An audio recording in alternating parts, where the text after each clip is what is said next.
Every moment captures crucial evidence. Every inquiry demands total transparency. Mastering your legal rights, achieving lasting justice. Ma'am, hey, step this way a second. Let me see some ID. Is there a problem, officer? Yeah, problem is I got no idea who you are or what you're doing in this bank. You got ID on you? I'm waiting for a teller, that's all. Waiting for a teller, clutching that bag like you're about to bolt? You even have an account here? I do, my name's on it. Then pull the ID out and let me see it, now. Officer Dale Hutchins had a reputation at his precinct for stopping people who looked out of place. That afternoon, he walked into a bank in Atlanta and zeroed in on a black woman standing quietly in line, demanding she identify herself and threatening to have her escorted out. What Dale Hutchins never thought to consider was why a woman being publicly humiliated wasn't afraid, and why, before the week was over, it would be his own finances sitting on a federal examiner's desk. Before we go any further, comment where in the world you are watching from, and make sure to subscribe, because tomorrow's story is one you don't want to miss. Camille Reeves was 41 years old, and she had spent the last 13 years of her life following money, not earning it, tracking it. As an IRS criminal investigations special agent based out of Atlanta, Georgia, her job was to find the people who thought they were smart enough to hide it. She had worked fraud cases, money laundering operations, and tax evasion schemes that stretched across 3 states. She had sat across from corporate lawyers, cartel accountants, and city officials who thought a good suit was enough to make a lie look clean. None of them had been right. Camille had a calm about her that her colleagues described as almost unsettling. Not cold, but focused in a way that made it clear she was always thinking 3 steps ahead of whatever room she was standing in. That Tuesday morning, she was dressed in a dark blazer and slacks, her badge and credentials tucked inside her bag, her phone open to a case file she'd been building for the better part of 4 months. She wasn't at Atlanta First Community Bank by accident. She was there on assignment, moving quietly through the early stages of an on-site financial review connected to a fraud investigation her unit had been running since the previous spring. To anyone watching, she looked like any other professional stopping by the bank on a lunch break. That was exactly the point. She was standing near the counter, waiting for a branch manager she had scheduled a discreet meeting with, when the front door opened and Officer Dale Hutchins walked in. Hutchins was 38 years old and had been with the Atlanta Police Department for 11 years. In that time, he had accumulated a record that his supervisors had quietly managed rather than seriously addressed.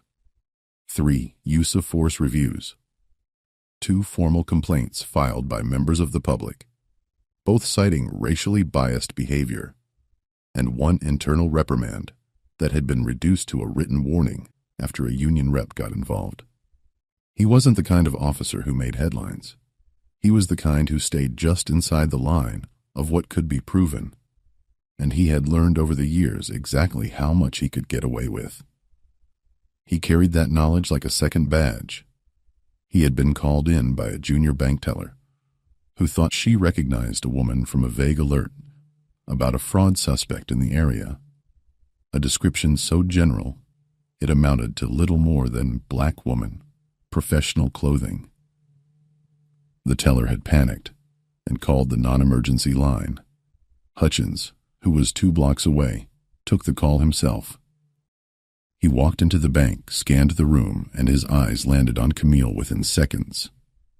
He didn't look at anyone else. He walked past a white man in a baseball cap, standing at the ATM, past 2 other customers ahead of Camille in the general vicinity, and moved directly toward her, with his hand already raised in a gesture that said, "Stop," before he had spoken a single word. "Ma'am, I need you to step out of line," he said, loudly enough that the 2 tellers behind the counter both looked up. "I need to see some ID, and I need to know what your business is here today." Camille turned and looked at him. She didn't flinch and she didn't raise her voice. "Is there a problem?" she asked evenly. "I'll ask the questions," Hutchins said. "ID, now." The bank had gone quiet. A woman near the waiting area chairs had stopped typing on her phone. One of the tellers glanced at the other. Camille held Hutchins' gaze for a moment, steady, unhurried, and then she slowly reached into her bag. Hutchins stiffened, his hand moving toward his belt. Camille noticed. She kept moving slowly, deliberately, and produced her wallet. She handed him a standard form of civilian ID, nothing more.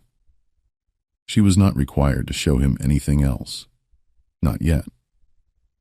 And as Hutchins snatched the card from her hand and turned away to call it in, Camille clasped her bag shut, straightened her blazer, and waited. Because she knew something Dale Hutchins didn't. She knew exactly how this was going to end.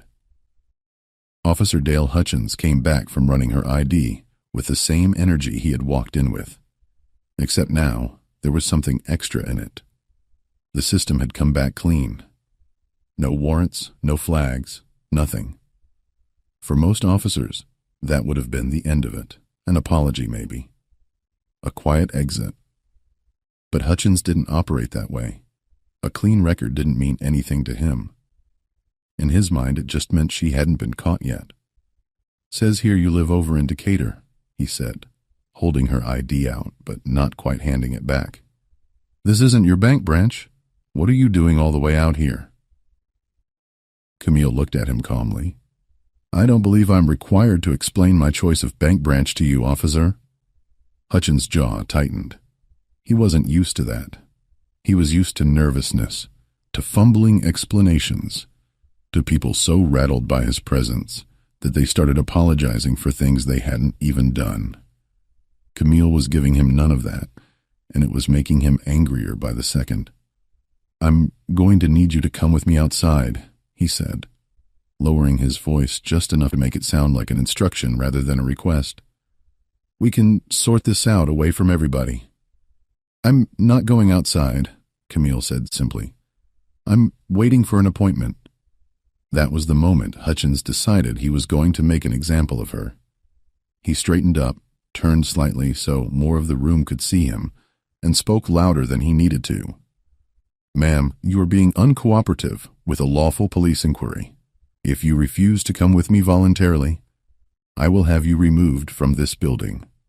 Do you understand what I'm telling you?" The bank was completely still now. A man near the door had stopped filling out a deposit slip. A young woman in the waiting area had her phone halfway up, hesitating. The branch manager, a heavy-set man named Gerald Potts, had appeared at the edge of the corridor that led to the back offices. He stood there, watching, saying nothing, doing nothing. The particular paralysis of a man who didn't want to get involved, but couldn't look away. Camille understood exactly what Hutchins was doing. He was performing. He was using volume and authority to make her look like a problem in front of witnesses, betting that the embarrassment alone would make her fold. She had seen the same tactic used in interrogation rooms by people with far more practice than Dale Hutchins. She clasped her hands in front of her and said nothing. Hutchins took her silence as defiance and pulled out his radio. He called for a second unit, citing an uncooperative individual. Within 4 minutes, a second officer, younger, visibly uncomfortable, pushed through the front door of the bank and looked around until he found Hutchins. His name tag read Porter. He took one look at Camille, standing quietly with her bag over her shoulder, and her expression completely composed, and something behind his eyes shifted. He had seen enough in his short time on the force to recognize when a call didn't add up. "What's the situation?" Porter asked Hutchins quietly. "Suspicious individual refusing to cooperate," Hutchins said. "I want her out of the building." Porter looked at Camille again. "Ma'am, can I ask what brings you in today?"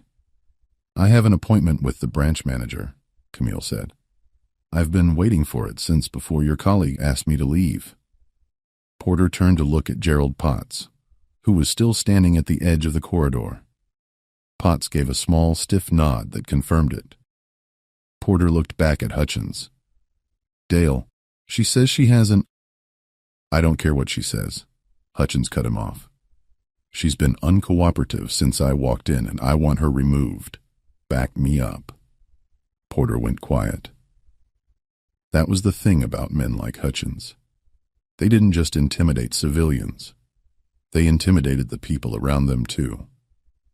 The younger officer said nothing more and stepped back, which was its own kind of answer. Hutchins turned back to Camille and pointed toward the door. Last chance. You walk out on your own or I walk you out. Your choice. Camille looked at him for a long moment. Then she reached into her bag. Slowly, the same way she had before. And this time, she didn't pull out a wallet. She pulled out a folded leather case and held it open in front of his face. Behind the clear plastic window was a photo ID and a gold badge that caught the light from the overhead fixtures.